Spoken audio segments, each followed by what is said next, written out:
To whoever this may impact, sometimes our lives have to be completely shaken up, changed, and rearranged to relocate us where we're really meant to be. Sometimes change feels like loss, transformation is scary, and sometimes to discover the best versions of ourselves, we must let go of absolutely everything that's holding us down. Welcome to I Missed Me, your new safe space. I'm excited to form a part of your healing journey.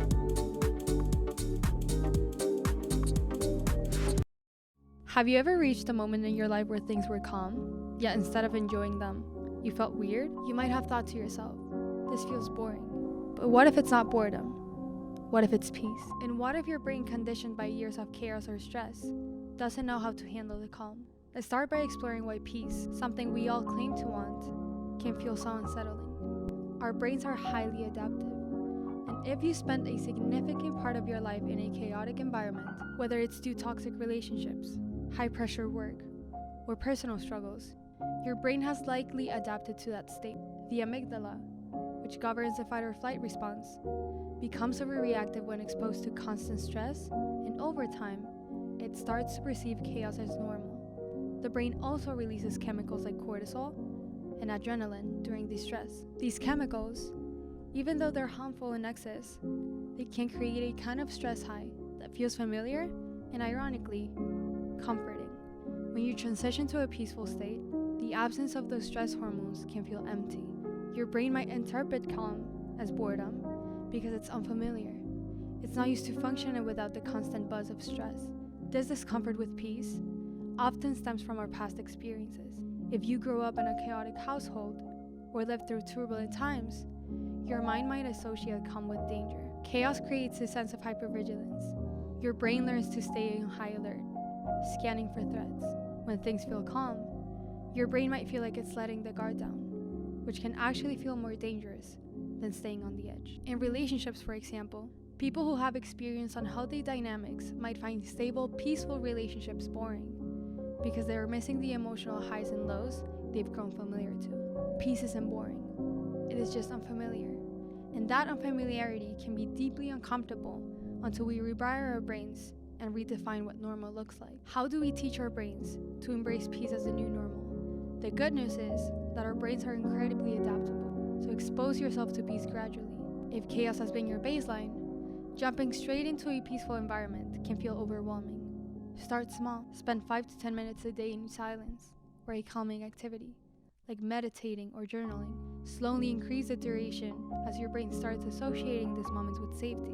Regulate your nervous system. Practices like deep breathing, yoga, and grounding exercises activate the parasympathetic nervous system, which is your rest and digest mode. When your body feels safe, your brain starts to interpret peace as safe too.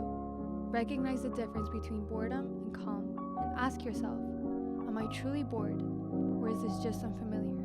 Over time, you learn to distinguish between these both. Celebrate the peaceful moments.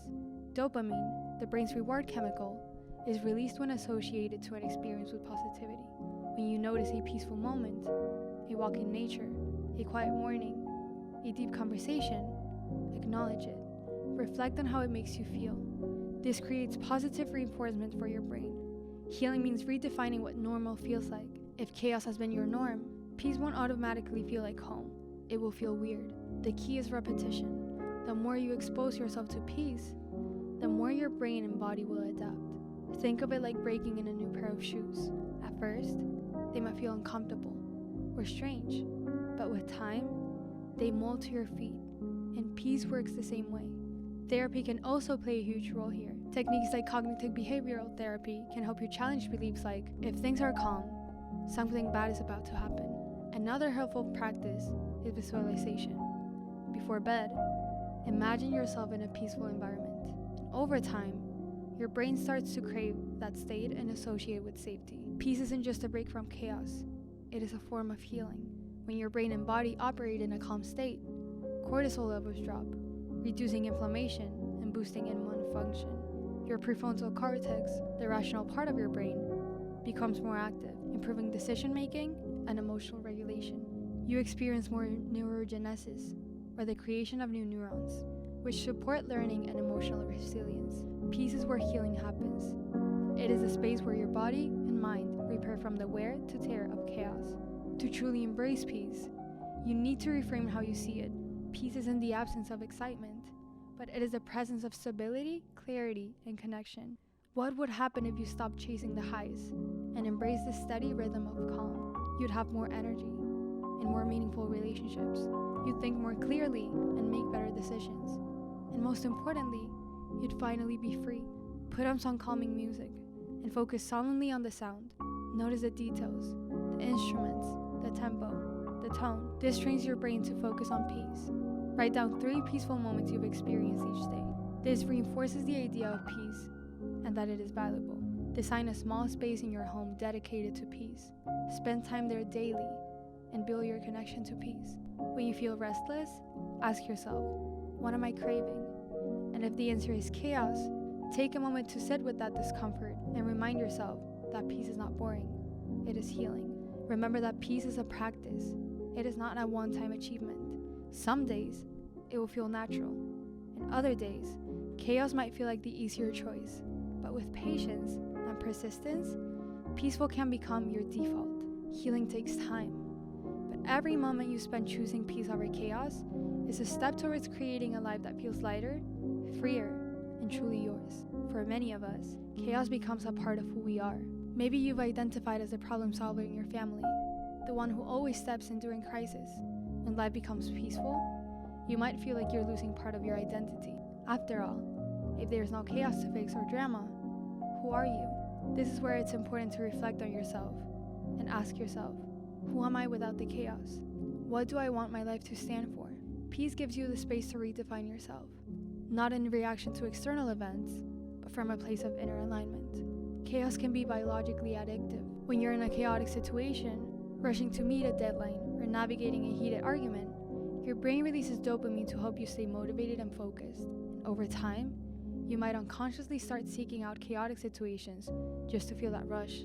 This is similar to how people develop habits around thrill, like extreme sports or gambling. The brain craves stimulation, even if it's not healthy. The challenge is to replace that chaotic dopamine hit with healthier sources of reward. Set and achieve small goals, like completing a workout or learning a new skill. Celebrate peaceful accomplishments, like enjoying a quiet evening or finishing a book. By consciously shifting your focus, you can retrain your brain to find satisfaction in calm rather than chaos. Peace, or the lack of it, affects your relationships. If you've been conditioned by chaotic dynamics, you might unintentionally create or seek out drama in your interactions because it feels familiar. For some, chaos might even be mistaken for passion or intensity. Peace doesn't mean a lack of connection, but in fact, peaceful relationships are often the most deeply fulfilling because they're built on trust, mutual respect, and emotional safety. Peace requires you to slow down. It means saying no to the unnecessary and being intentional about how you spend your time.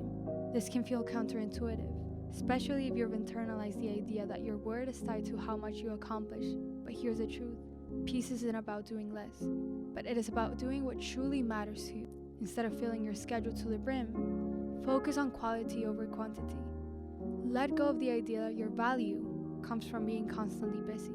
Your worth isn't defined by how chaotic your life is, but it is defined by the joy, purpose, and meaning you create. Stillness is not inaction. It is intentional action. It's pausing to reflect, gather your thoughts, and make deliverable choices. When you embrace stillness, you're not giving up control. You're exercising the ultimate control over your mind and emotions. Peace promotes physical healing. People who practice relaxation techniques, like mindfulness or meditation, experience lower heart rates and blood pressure, improved digestion, and better immune response. Your body thrives in a state of peace. By choosing calm over chaos, you're not just improving your mental health, but you're giving your body the tools it needs to heal and thrive. Peace is not boring. It's not empty, and it's not meaningless. It is the foundation for everything meaningful: creativity, connection, and well-being. If peace feels unfamiliar, give yourself grace. It is a journey, not a destination. Every step you take towards embracing calm is a step towards reclaiming your power, your health, and your joy. With love, Mafe. Besties, if you enjoyed today's episode, make sure to share with anyone that might need to listen. Don't forget that we have a membership where as soon as you sign up, you will receive an I Missed Me hoodie. Plus, you have access to an exclusive episode every single month, printable activities, meditations, monthly challenges, PDF guides, and behind the scenes content. Don't forget to follow I Missed Me on social media, I Missed Me Podcast on Instagram and TikTok, and subscribe to I Missed Me's YouTube channel, I Missed Me Podcast. I will see you guys on our next episode.